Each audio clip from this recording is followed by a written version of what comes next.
Hello students, myself Bipin Reshamwala and today I have come to solve your problem. सब डरे हुए लग रहे हो ना? हाँ, दिख रहा है, कोई बात नहीं, मैं आ गया हूं ना। आपके सारे जो डर है, जो टेंशन है, उसको रिमूव करने के लिए कुछ टिप्स लाया हूं। तो इस वीडियो को एंड तक देखना। आपके सारे प्रॉब्लम जो कल आपकी बोर्ड की एग्जाम शुरू हो रही है ना, सबने बहुत ही एक हाइप क्रिएट करके रखा है कि बोर्ड एग्जाम है, ये है वो है, सब कुछ खत्म कर दूंगा आज मैं, टेंशन मत लो। Just see the thing which I am going to show you in this video and follow the tips which I am going to throw at you. ठीक है, तो ध्यान रखना और लेट्स स्टार्ट। सबसे पहले आपकी बोर्ड एग्जाम कल से शुरू हो रही है। सबसे पहले कल इंग्लिश का ही पेपर है, तो डजंट मेक एनी डिफरेंस, कोई भी पेपर हो, कुछ भी नहीं। कुछ मोटिवेशनल टिप्स और पेपर कैसे लिखते हैं तो उसके बारे में मैं आपके साथ शेयर करना चाहूंगा। तो यहाँ पे मैंने पॉइंट्स ऑलरेडी लिख दिया आपके सामने, तो आपको इजी रहेगा याद करने के लिए। सबसे पहली चीज है रूटीन। रूटीन के बारे में बात करते हैं। अभी तक का आपका जो भी रूटीन रहा है बच्चों, आप सुबह जितने बजे उठते हो, रात को जितने बजे सोते हो, सारी चीज जैसी है वैसी ही करते रहना। बोर्ड एग्जाम का दिन आ गया तो ऐसा नहीं करना है आपको कि तुरंत आप सुबह 3 बजे 4 बजे उठने लग गए, ऐसा सब कुछ नहीं करना है। जैसा रूटीन फॉलो करते हो, जो जो चीजें डेली करते हो, वैसा ही आपको एक मेंटेन करके रखना है। अगर आप दिन में 10 आवर्स 12 आवर्स पढ़ रहे हो तो आपको उसी को मेंटेन करना है। लास्ट मिनट में ये कर दूं वो कर दूं ऐसा कुछ भी नहीं करना है। सिलेबस का पूरा शेड्यूल हमने आपको बताया है, आपको उसी हिसाब से फॉलो अप करना है और रूटीन को जरा भी चेंज नहीं करना है। योर शिफ्ट शेड्यूल होगा या आपका पढ़ाई शेड्यूल होगा, इस रूटीन को जैसा चल रहा है वैसे ही चलने दो। बोर्ड के एग्जाम के लिए उसको चेंज करना नहीं है, पहली चीज। सेकंड, डोंट पैनिक बच्चों, this is your board exam. कोई जंग के मैदान में नहीं जा रहा हो कि जहां से सर्वाइव होके आने ही नहीं वाले हो। ये बोर्ड एग्जाम है। बोर्ड एग्जाम सभी स्टूडेंट्स की लाइफ में आता ही है, तो कोई बड़ी बात नहीं है।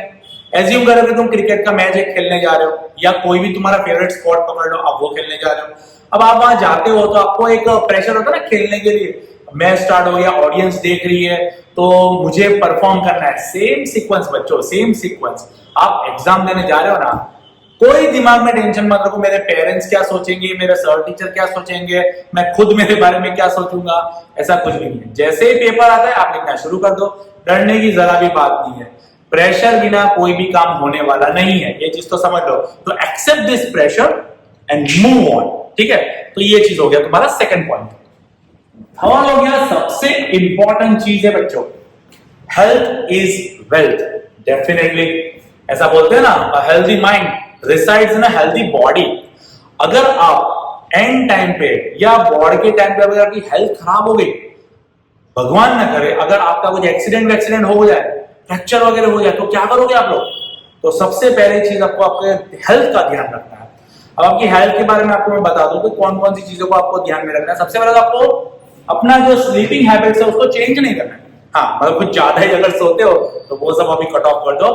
6 to 7 hours of sleep is more than enough. रात के टाइम को आपको एक साउंड स्लीप चाहिए, वो जरूरी है। आप रूटीन के मामले में ऐसा भी मत करना, अगर आप अभी 12 बजे तक पढ़ रहे हो तो उसको 1-2 बजे तक खींचो, सुबह 5 बजे उठ जाओ, ऐसा बिल्कुल नहीं करना है। अगर आपका स्लीप शेड्यूल डिस्टर्ब हुआ ना तो आपका एग्जाम पे असर होगा। आपका एग्जाम का टाइम सुबह 10 से 1:15 तक का है और उस टाइम पे अगर आपने सुबह जल्दी एकदम 3-4 बजे उठ जाओगे, हो गया काम तमाम। एग्जाम में आपको नींद आएगी, विच इज नॉट वायबल। सो आपको क्या करना है, आपका जो स्लीप शेड्यूल है उसको मेंटेन रखो। कम से कम 6 से 7 घंटे एक sound sleep.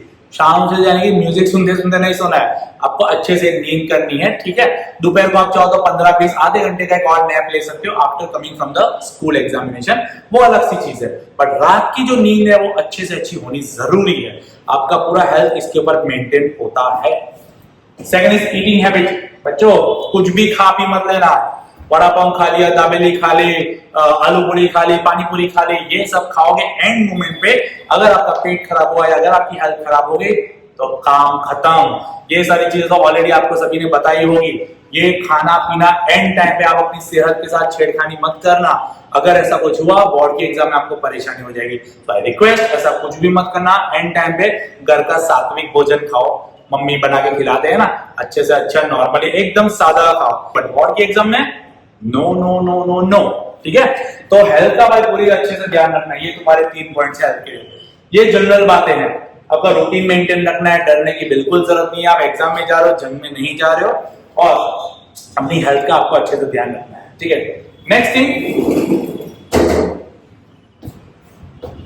Tips to write board exam paper. हर एक पॉइंट इसका बराबर समझना। अगर आपको मार्क्स जो भी आपके आ रहे हैं, कम से कम उसमें 5, 7, 8 मार्क्स एडिशनल करवाने हैं, तो ये कुछ राइटिंग टिप्स है जो क्लास में मैं पूरे साल बोला हुआ हूं। थोड़े कुछ नए टिप्स है तो वो आपको ध्यान में रखने हैं। तो लेट्स सी। सबसे पहली चीज, ऑलवेज अटेम्प्ट इन सीक्वेंस। अब इसका मैं रीजन बताता हूं आपको। जब आप लाइन में ही आंसर लिखोगे, 1 2 3 4 5 6 7 लाइन में लिखोगे ना, अब जो चेकर होता है ना, उसके माइंडसेट से आपको खेलना है। अब वो कैसे खेलोगे? अब चेकर जो होते हैं ना बोर्ड में, वो सेक्शन वाइज पेपर चेक करते हैं, ठीक है। अब उनके पास एक सिनॉप्सी होती है। अब जैसे सपोज के सेक्शन बी आप पकड़ लो, 25 से लेके 38 39 तक आपके क्वेश्चंस उसमें होते हैं। कोई भी आपको 9 आंसर उसमें अटेम्प्ट करने रहते हैं, ठीक है। 13 में से 9 अटेम्प्ट करने हैं। अब आपको 25 आपने लिखा, उसके बाद 32 लिखा, फिर आपने लिखा वापस 27। तो ऐसा नहीं करना है। जो आता है वो पहले लिखते जाओ, बात सही है, लेकिन सीक्वेंस को डिस्टर्ब मत करो। सपोज कि आपको 25 आता है, 26 आता है, 27 आता है, लेकिन अभी नहीं लिखना है। जगह छोड़ दो ना, क्या दिक्कत है? जगह छोड़ दो वहां पे। आपको इतना तो पता है ना कि आता है, मैं लिखूंगा बाद में, लेकिन वहां जगह छोड़ दो आप लोग। होता क्या है, जब चेकर चेक करता है ना, तो उसके बाद जो सिनॉप्सी रहती है ना बाजू में, वो फ्री लाइन में देखता जाएगा, ठीक है। और लाइन में देखता जाएगा तो उसको घड़ी घड़ी पेपर पलटाना नहीं पड़ेगा। पहले 26 देखेगा, फिर 39 देखेगा, फिर 27 देखेगा। तो ऐसा नहीं करना है। आप उसको स्ट्रेस दोगे तो डेफिनेटली वो आपको स्ट्रेस देगा फिर मार्क्स में।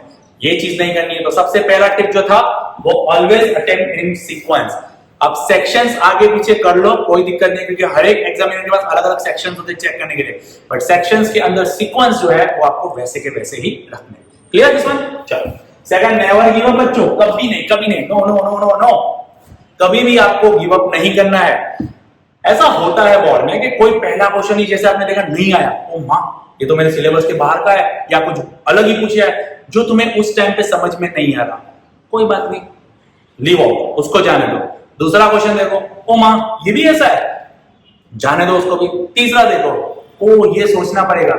अगर पहले 2-3 क्वेश्चन ऐसे आते हैं ना, आप तुरंत ही टेंशन में आ जाओगे, और उस टेंशन का असर बच्चों पूरे पेपर पे जाएगा। सो आई डोंट वांट कि आप ऐसी चीज करो। आपको गिव अप नहीं करना है। गिव अप यानी कि उस क्वेश्चन को उस टाइम के लिए लीव आउट करो, नहीं आता कोई बात नहीं, बाद में सोचेंगे। 3 घंटे का टाइम है, 3 घंटे का टाइम है, उस टाइम को यूटिलाइज करना है ना अपने को, बस और कुछ नहीं। तो कभी भी छोड़ना नहीं है। जो नहीं आता गैप छोड़ो, आगे बढ़ो। ऐसा क्वेश्चन या ऐसा सेक्शन पहले अटेम्प्ट करो जिसमें आपको एकदम अच्छे से आता है। सपोज आपको डी सेक्शन के 4 या 5 जो आंसर अपने लिखने होते हैं वो आता है, क्या दिक्कत है? पहले वो और लिख दो, डी सेक्शन करो। मैं तो यही चाहूंगा कि आप ए बी सी डी ऐसा ही लाइन में लिखो। बट अगर किसी वजह से आपको सेक्शन ए में बहुत सारे ऑब्जेक्टिव्स वगैरह ऐसा कुछ नहीं आ रहा, तो उसको छोड़ दो, वो सेक्शन एंड में लिखना, या जगह छोड़ दो उसके लिए। 2 पेज छोड़ दो, 2 पेज में आ जाएगा सेक्शन ए। तो फिर नेक्स्ट सेक्शन की तैयारी करो। डी सेक्शन आता है, आप डी सेक्शन पहले लिखो, बट उसको सीक्वेंस में ही आपको लिखना रहेगा। सीक्वेंस में लिखोगे ना तो चेकर के लिए इजी हो जाएगा। और जो पहला इंप्रेशन रहता है ना बच्चों, वो आगे के क्वेश्चंस में कैरी आउट होता है। अगर पहला आंसर आपने बराबर लिखा है, वाओ करेक्ट, तो दूसरा आंसर पे उसकी इंप्रेशन जाएगी कि हाँ इसको आता है, वो मार्क्स दे देगा। ये भी एक चीज होती है। तो गिव अप नहीं करना है। अगर आपको नहीं आता है कोई बात नहीं, उसके लिए लीव आउट करो, एंड में टाइम बचेगा, उसके ऊपर वापस से आना, थोड़ा सोचो, रिलैक्स करो, पानी पीना आराम से, and then you need to work out on the following topics and the answers. Highlight which is very important. Highlight आपको तब करना है बच्चों जब आपको एंड में, जब आपका पूरा पेपर कंप्लीट हो जाए ना, तब हाईलाइट वो भी कैसे? पेंसिल से। इंपॉर्टेंट वर्ड्स है, जैसे यहाँ पे आप देख लो, ऑलवेज अटेम्प्ट इन सीक्वेंस, तो सीक्वेंस के नीचे मैंने अंडरलाइन कर दिया, ठीक है। नेवर गिव अप, तो ये तो पूरा इंपॉर्टेंट ही है, तो इसमें तो ठीक ही है। जैसे इसमें देखो, draw lines after each line, तो लाइन हमको ड्रॉ करनी है। जो इंपॉर्टेंट वर्ड्स है ना, जैसे एसएस हो गया तो ईयर हो गया, प्लेस हो गया, किसी पर्सन का नाम हो गया, साइंस है तो केमिकल का नेम हो गया, फॉर्मूला हो गया, यूनिट्स हो गए, ये सारी चीज, फाइनल आंसर हो गया, फाइनल आंसर आपको बॉक्स बनाना है, ये सारी चीजें अंदर आ जाती है। तो अंडरलाइन करना बहुत जरूरी है, कंपल्सन नहीं है। आप करोगे ना तो प्रेजेंटेशन अच्छा रहेगा, ठीक है। डिफरेंसेस एसएस और एसएस में तो फिर भी कम, लेकिन साइंस में डिफरेंसेस काफी आते हैं। तो डिफरेंसेस हमेशा टेबुलर फॉर्म में ही करना है, 2 ब्लॉक्स बनाओ, कॉलम्स बनाओ। और एक मान्यता जो स्टूडेंट्स के दिमाग में है, अगर 2 मार्क में पूछे ना, अगर मेंशन नहीं किया गया है 2 पॉइंट 3 पॉइंट, तो 2 मार्क में आपको 3-3 पॉइंट दोनों के लिखने हैं। और 4 मार्क में या 3 मार्क में अगर पूछे, 3 मार्क के लिए आपको 4 या तो 5 पॉइंट लिखने हैं। 4 मार्क में जनरली पूछेंगे नहीं, बट अगर पूछ लिया जाए तो आपको 6-6 पॉइंट अगर आपको लिखने रहेंगे। पर ध्यान रखना, जब आप पॉइंट वाइज लिखते हो ना, एक टिप देना चाहूंगा। जैसे कि आप डिफरेंस लिख रहे हो, ये आपका फर्स्ट पॉइंट है, तो यहां पे ऐसा लिखा, इसका ये फर्स्ट पॉइंट यहां 2 लाइन में खत्म हो गया, तो यहां से सेकंड पॉइंट चालू नहीं करना है। नो, एक यहां पे गैप छोड़ दो और फिर यहां सेकंड पॉइंट। ये लाइन छोड़ने से क्या होगा, एक प्रेजेंटेशन नीट दिखेगा आपका। फिर सेकंड पॉइंट यहां से लिखो, फिर थर्ड पॉइंट के लिए एक और लाइन जो है उसको छोड़ दो, फिर थर्ड पॉइंट लिखो। ऐसा करने से आपका प्रेजेंटेशन नीट एंड टाइडी होगा और चेकर बेचारा जो है ना, वो अच्छे से अच्छे मार्क्स दे पाएगा। वापस से रिपीट करता हूं, चेकर को स्ट्रेस नहीं देना है आपको, ठीक है। लॉन्ग आंसर्स जब आप लिखते हो बच्चों, ये एक टेक्निक है यहाँ पे जो आपको सच में इस्तेमाल करनी चाहिए, खासकर एसएस में। लॉन्ग आंसर से कोई भी चेकर इंटरेस्टेड नहीं होता है कि पूरे पूरे आंसर्स पढ़े। तो उस टाइम पे आपको क्या करना है, उस टाइम पे जब भी आप लॉन्ग आंसर लिखोगे ना, आपको एक पॉइंट्स की बना देना है, हेडिंग जैसे रहता है, ठीक है। जैसे पॉवर्टी एलिवेशन प्रोग्राम है, उसमें तो ऑलरेडी टॉपिक दिए हुए हैं, बट अगर कोई टॉपिक बिना का भी कोई आंसर है, जैसे लॉन्ग आंसर है कोई, तो उस टॉपिक में आपको उस मेन जो पॉइंट उसका हेडिंग लिखना है। से फॉर एग्जांपल जैसे कि अपना टाइप्स ऑफ फार्मिंग की बात कर ले, तो वेट फार्मिंग, ठीक है, उसके नीचे अंडरलाइन कर दो और फिर उसके बारे में लिखो। देखो, मुझे पता है सभी को सारे आंसर लर्न कभी होते नहीं है। सपोज एग्जाम में ऐसा कोई आंसर आ जाता है, 5 तो लिखने होते हैं, वो 5 में 4 आपको बहुत अच्छे से आते हैं, लेकिन 5वां आपको अच्छे से नहीं आता, लेकिन लिखना तो है, छोड़ना बिल्कुल नहीं है। तो उस टाइम पे क्या करोगे, हेडिंग लिखो जो आपका रिलेवेंट होना चाहिए, आपको आना चाहिए। इसके अंदर कुछ भी कचरा लिखो, नहीं देखेगा चेकर या कम देखेगा। क्यों? क्योंकि आपने हेडिंग करेक्ट लिखा है। आपको पता तो है ना चैप्टर के बारे में क्या है, तो उसके रिलेटेड कुछ पॉइंट आप लोग लिखो हेडिंग में। हेडिंग एकदम अच्छा लिखो, अंडरलाइन करना, इसके अंदर कुछ अंडरलाइन मत करना, क्योंकि आपको भी पता है कचरा लिखा हुआ है इसके अंदर। अगर नहीं आता तो, अगर आता है तो कोई दिक्कत नहीं है, नहीं आता तो। ये मैं उन बच्चों के लिए बोल रहा हूं जो बहुत कम लिखते हैं, पेपर में ब्लैंक छोड़ देते हैं और चेकर को फिर मार्क्स देने के लिए जगह नहीं बचती है। तो जो एकदम बॉटम लाइन पे है ना बच्चों, वो लोग कोई भी चीज अटेम्प्ट किए बिना छोड़ना मत। लिखना है, लिखना है, लिखना है, चाहे कुछ भी लिखो, बट लिखना जरूर से, ठीक है। तो ये चीज तुम्हारा हो गया लॉन्ग आंसर में। डायग्राम्स भाई बहुत इंपॉर्टेंट, साइंस में डायग्राम्स का काफी ज्यादा इंपॉर्टेंस है, तो डायग्राम्स आपको छोड़ने नहीं, डायग्राम एक्यूरेट करना भाई, कचरा पट्टी ड्रॉ करके मत आ जाना, आपको अच्छे से डायग्राम आना चाहिए। This one is also very important, draw line after each answer. हर एक आंसर के बाद, जैसे आपका एक आंसर खत्म होता है ना, एक आंसर के बीच में आपको लाइन छोड़ने की जरूरत नहीं है। पॉइंट वाइज लिख रहे हो ठीक है, बट पॉइंट वाइज अगर नहीं लिख रहे हो ना, तो लाइंस छोड़ने की जरूरत नहीं है 2 पॉइंट्स के बीच में। आपको 2 आंसर जैसे ही खत्म होते हैं ना, सपोज कि 31 वाला आंसर आपने लिखा, फिर 32 वाले के बीच में एक लाइन छोड़ दो। ये नीटनेस बताएगा आपका, पेपर का प्रेजेंटेशन है। बहुत लोग ऐसे एकदम लिखते रहते हैं और बहुत ज्यादा स्पेस भी नहीं छोड़ना है। एक आंसर 3-4 पेज का आपने लिख दिया और वही आंसर घुमा करेंगे, चेकर को स्ट्रेस होगा। वो इतना टाइम नहीं देता एक पेपर को, एक दिन में 300-350 सप्लीमेंट्री उनको चेक करनी होती है, और आपके सेक्शन के पीछे उतना टाइम थोड़ी वेस्ट करेगा। अगर उसको ज्यादा पढ़ने मिला और कचरा पढ़ने मिला तो मार्क्स कटेंगे, अगर उसको कम पढ़ने मिला, मेन पॉइंट्स उसको मिल गया, मार्क्स मिलेंगे, आपके मार्क्स एनहांस हो जाएंगे, ठीक है। न्यू सेक्शन और न्यू पेज, पता ही है हर एक न्यू सेक्शन न्यू पेज पे ही होता है। आपका 1 लाइन 2 लाइन भी अगर ऊपर क्यों ना बच जाए, खास करके राइट हैंड साइड का जो पेज होता है ना, जैसे कि लेफ्ट या राइट, अगर राइट हैंड साइड पे यहाँ पे नीचे आपको लिखना है PTO, प्लीज टर्न ओवर, तो पीछे का नेक्स्ट पेज हो, चेकर कभी-कभी भूल जाता है उसको, ऐसा कि यहाँ पे पूरा ब्लैंक है तो पीछे कुछ नहीं होगा, बट PTO आपको लिखना जरूरी है, ये भी हमने आपको बताया है। नेवर लीव आंसर, जैसे मैंने बोला बच्चों, देखो जो बॉटम के बच्चे हैं, जो एकदम लो परफॉर्म अभी तक कर रहे हैं, तो उनको पास तो होना ही है किसी ना किसी तरह से, तो खास करके उन लोग के लिए और सभी के लिए एक्चुअली कभी भी आंसर छोड़ना नहीं है। से फॉर एग्जांपल बी सेक्शन में आपको 9 लिखने होते हैं, बट आपको आते 7 ही आंसर, 2 आंसर नहीं आ रहे, तो अब क्या करें? तो कोई नहीं, 2 मिनट बैठो, सोचो, रिलैक्स करो। अब सोचो उस चैप्टर में क्या था, इतना तो याद ही होगा ना, पूरे साल ऐसे ही थोड़ी हमने निकाला है, तो उतना तो आपको याद ही होगा। तो उस पर्टिकुलर चैप्टर में जो कुछ भी आता है आपको, जो भी मसाला है, सब लिख दो उस आंसर में। पॉइंट वाइज नहीं लिखना है, ये खास ध्यान रखना। जब आंसर आपको नहीं आता है तो उस आंसर में पॉइंट वाइज नहीं लिखना है। पॉइंट वाइज आप कब लिखते हो? जब आपको पूरा आंसर आता है, आप उसमें हाईलाइट करते हो, अंडरलाइन करते हो और सामने वाले चेकर को दिखाते हो, देख भाई ये मेरा आंसर है, ठीक है, तो तब दिखाना। लेकिन जब वो नहीं आता और आपने कचरा लिखा है अंदर, तो उस टाइम पे आपको उसको दिखाना नहीं है। आप पैराग्राफ लिखो। जनरली चेकर्स होते हैं पैराग्राफ को अवॉइड करते हैं, थोड़ा बहुत चैप्टर रिलेटेड अगर होगा टिक करेगा, जाने देगा, मार्क्स दे देगा। नहीं आने से अच्छा 3 मार्क का आंसर है, 1 मार्क तो मिले, आप पासिंग के नजदीक तो आओ। खास करके वो बच्चों के लिए जो एवरेज परफॉर्म कर रहे हैं, उनके लिए भाई ये चीज तो बहुत ही कमाल की है। आपको किसी ना किसी तरह से मार्क्स लाने ही है, मार्क्स मिलेंगे आपको। आप खाली लिख के आना, छोड़ के मत आना। नाउ डूज एंड डोंट, तो ये सारी एग्जाम टिप्स थी, जो पेपर आपको कैसे लिखना है, ठीक है। नाउ डूज एंड डोंट्स, आपको क्या करना है और क्या नहीं करना है। तो जो करना है पहले तो वो समझ लो बोर्ड के लिए। सबसे पहले आपको अपनी हॉल टिकट को भूलना नहीं है बच्चों। हॉल टिकट के बिना आपको एंट्री मिलेगी ही नहीं, तो हॉल टिकट को भूलना नहीं है। जैसे ही आपको हॉल टिकट मिलती है ना, तो उस हॉल टिकट का आपको जेरोक्स जैसा आपने करवाया ही ऑब्वियसली, तो वो हॉल टिकट का आपको जेरोक्स भी लेके जाना है, घर पे भी 2 कॉपी रखनी है, और आपकी मेन कॉपी आपको लेके जानी है। उसको लैमिनेशन बिल्कुल नहीं करवाना था, आपको ऑलरेडी क्लास में बताया था। हॉल टिकट लिए बिना आपको जाने देंगे नहीं। सेकंड थिंग, जो भी चीज लेके जाओ, पानी की बोतल है, पाउच है, वो सब कुछ ट्रांसपेरेंट ही आपको लेके जाना है, ऐसा भी कुछ नहीं है। रूल वैसा है नहीं, लेकिन फालतू में होता क्या है ना, कभी कभार आपके अगर कोई पाउच नहीं है या कोई आपको कंपास लेके चले गए जो ओपेक है थोड़ा, तो आप वहां जाओगे और वो लोग वापस चेक करेंगे, टाइम वेस्ट होगा ना आपका। तो ये सारी चीजें नहीं करनी। थर्ड थिंग, पूरे साल जिस पेन को आपने यूज किया है, जिस तरह की पेन आपने यूज किया, वही लेके जाना। अब ऐसा है ना कि एग्जाम के टाइम पे बहुत सारे अपने रिलेटिव्स आते हैं ना, विश करने आते हैं, કેમ છે ભાઈ, બરાબર છે ને, બરાબર વાંચ્યું ને, બરાબર લખજે, આમ છે, લે આ પેન થી લખજે। अब वो लोग हाई फाई कोई पेन लेके आते हैं गिफ्ट देने के चक्कर में, but you don't need to distract from that thing. आपको जो आपकी 2 रुपए 3 रुपए 4 रुपए वाली पेन जो यूज कर रहे हो ना, वही पेन को यूज करना है, उसी तरह की पेन को यूज करना है। अदरवाइज होगा कि आप नई पेन के चक्कर में जो आपकी ग्रिपिंग है ना पेन की, वो नहीं रहेगी, ठीक है।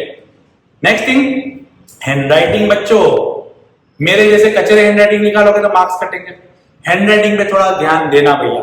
हैंडराइटिंग अगर आपके अच्छे होंगे ना, तो प्रेजेंटेशन काफी अच्छा होगा और अल्टीमेटली आपके मार्क्स भी गेन होंगे। तो आई रिक्वेस्ट कि हैंडराइटिंग अच्छे से ही रखना भैया, पॉइंट वाइज लिखना, प्रेजेंटेशन अच्छा रखना, ये सारी चीजें आपको ध्यान में रखनी है, ठीक है। उसके अलावा पानी की बोतल लेके जाना, पानी सिप करते रहना बीच बीच में। खास करके जितने मुस्लिम स्टूडेंट्स हैं भाई, रमजान का महीना होगा, प्लीज प्लीज प्लीज अपना ध्यान रखना और रिलैक्स रहना, क्योंकि गर्मी का एक तो माहौल शुरू हो चुका है और आपको पता ही है कि 10 से 1 में काफी ज्यादा गर्मी बढ़ने वाली है। आपका रोजा भी होगा, तो आई रिक्वेस्ट कि रात को जो लड़के लोग हैं, खास करके जो रखड़ने वगैरह निकल जाते हैं, तो मत करना प्लीज। आप लोग थोड़ा ये बोर्ड के एग्जाम के दिन तक सहन कर लो। रोजा अगर रख रहे हो तो ध्यान रखना, आराम से अच्छे से नींद भी लेना और खाना वाना भी ढंग से खाना, वरना उस टाइम पे आपको पैनिक नहीं होना चाहिए, ठीक है। देन आपका लिखने का प्रेजेंटेशन, मेन थिंग, जैसे आपको पूरा पता है, अंडरलाइन करना है, हाईलाइट करना है, फाइनल आंसर पे बॉक्स बनाना है, ये सारी चीज आपको बराबर से करनी है बच्चों। इसमें किसी भी तरह की गलती नहीं होनी चाहिए। आपका पेपर में आप भले थोड़ा कम लिखो, थोड़ा नहीं आएगा चलेगा, लेकिन प्रेजेंटेशन आपको अच्छे से रखना है। प्रेजेंटेशन का मतलब ये नहीं मैं बोल रहा हूं कि पहले से पेपर को सजाना शुरू कर दो, नहीं, पेपर को सजाने की बात नहीं कर रहा हूं, पेपर को प्रेजेंट करने की बात कर रहा हूं, जो सबसे इंपॉर्टेंट चीज है एक चेकर के लिए। जब चेकर के हाथ में आपका पेपर आएगा ना बच्चों, वो पेपर एकदम नीट होना चाहिए। आप जब कैंसिल भी करते हो, किसी वर्ड को स्क्रिबल भी करते हो ना, तो ऐसे ऐसे स्क्रिबल मत कर दो उसको, एक पेंसिल से लो, बस इतना ही। ऐसा होगा क्या, जब आप स्क्रिबल करते हो ना, तो दिखता है, दूर से भी दिखता है चेकर को। आपका पेपर नीट एंड टाइडी दिखना चाहिए। जैसे कि रूटीन है, अभी ये मोटिवेशन और exam paper by Vipin sir, अगर मैं एग्जाम पेपर कैंसिल करता हूं तो भी इस पूरे जो सीक्वेंस है उसमें कुछ ज्यादा दिख नहीं रहा है, जब वो पढ़ेगा तब उसको दिखेगा, लेकिन दूर से पेपर गंदा नहीं लगना चाहिए। ये चीज आपको ध्यान में रखनी है, क्लियर है सर। तो स्क्रिबलिंग वगैरह बिल्कुल नहीं करनी। अगर करते हो तो एक सिंपल एक पेंसिल से लाइन खींच दो बस, और कुछ नहीं। कभी कभी ऐसा होता है कि आप लोग पूरा आंसर लिखा, मजा नहीं आया, छोड़ दिया, उसको वापस छेका छेका कर देते हो, ऐसा मत करो, सिंपल एक क्रॉस करो, दैट्स इट, ठीक है।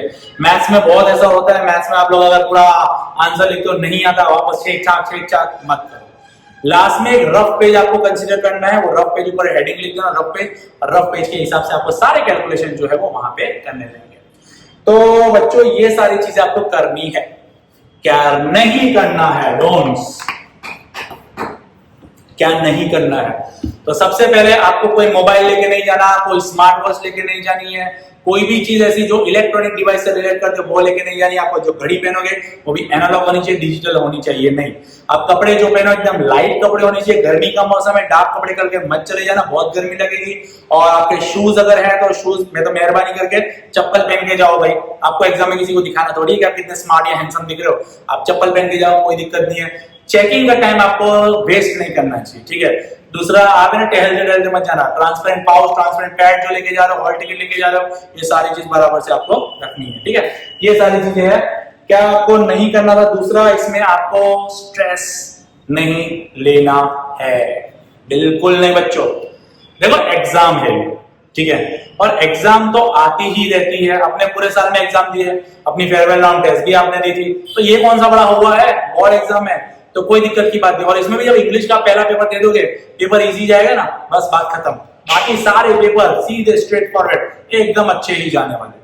तो आप अगर उस पहली एग्जाम में स्ट्रेस लोगे तो वो पेपर खराब जाएगा, उसका असर मैथ्स में जाएगा, उसका असर एसएस में जाएगा, and so on. So first of all आपको नहीं करना है। सेकंड, जैसे एग्जाम देके आते हो घर आने के बाद उस पेपर को डिस्कस करना ही नहीं है बच्चा। वो पेपर लो, मारिये में डालो, यू आर पास, समझ लो, आगे के पेपर की तैयारी करो। सीधा घर आने के बाद लग मत पढ़ना, थोड़ा नैप लेना, खाना वाना खाना, आधा एक घंटा जरा रिलैक्स करना, उसके बाद पढ़ना शुरू करना, ठीक है। तो ये सारी चीजें आपको ध्यान में रखनी है, डूज एंड डोंट्स क्या है। तो इसीलिए मैंने आपको बताया कि एग्जाम टिप्स थोड़ा दे दूं। आप सब नर्वस बेचारे लग रहे हैं, आपकी शक्ल तो देखो, आप थोड़ा नर्वस लग रहे हो, बट नहीं, होपफुली ये वीडियो देख के आपको थोड़ा बहुत रिलैक्सेशन हुआ होगा।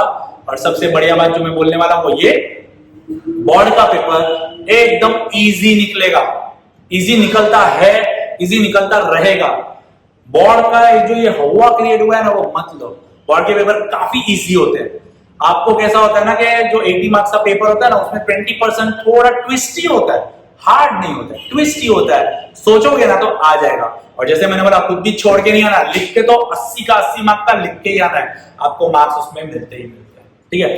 तो ये थोड़ा बहुत टिप्स था मेरी तरफ से, आई होप आपको समझ में आया होगा। बोर्ड का पेपर बच्चों इजी निकलेगा, इजी निकलेगा, इजी निकलेगा। आप सभी बहुत अच्छे मार्क्स से पास होगे, कॉन्फिडेंस रखो अपने ऊपर। और आपने पूरे साल मेहनत की ना बच्चों, वेस्ट नहीं जाने वाली है, बहुत अच्छे से आपके मार्क्स आएंगे बोर्ड में। जरा भी टेंशन मत लेना, ऊपर वाले का नाम लेना, एग्जाम लिखो तब, और शांति से पेपर को अटेंड करना। आजू बाजू को देखना मत, भाई कापले वापले लेके मत जाना, कोई भी मेहरबानी करना 3 साल के लिए, वरना घर पे बिठा देंगे आपको। तो ये सब चीजें मत करना, ठीक है। और पेपर बहुत इजी निकलेगा, आप सभी के अच्छे मार्क्स आएंगे, और सब लोग एकदम अच्छे मार्क्स से पास होंगे, 90s में आएंगे, 80s में आएंगे, 70s में आएंगे, सबके अच्छे अच्छे मार्क्स आएंगे। टेंशन मत लो, एग्जाम स्ट्रेस फ्री देना। और अगर थोड़ा भी इस चीज को मेरा समझ में आया है तो बस मैं यही चाहता हूं कि ये वीडियो के जरिए से आप लोग अपनी टेंशन को खत्म कर दो। और कुछ भी मेरा मोटो नहीं है, सारे टिप्स को फॉलो करना और बस एकदम अच्छे से करना। All the very best to you. Myself Vipin Reshewala from Sanket study centre, पूरी टीम की तरफ से आपको बहुत बहुत शुभकामनाएं। अच्छे से आप लोग एग्जाम देना। गुड लक बच्चों, थैंक यू।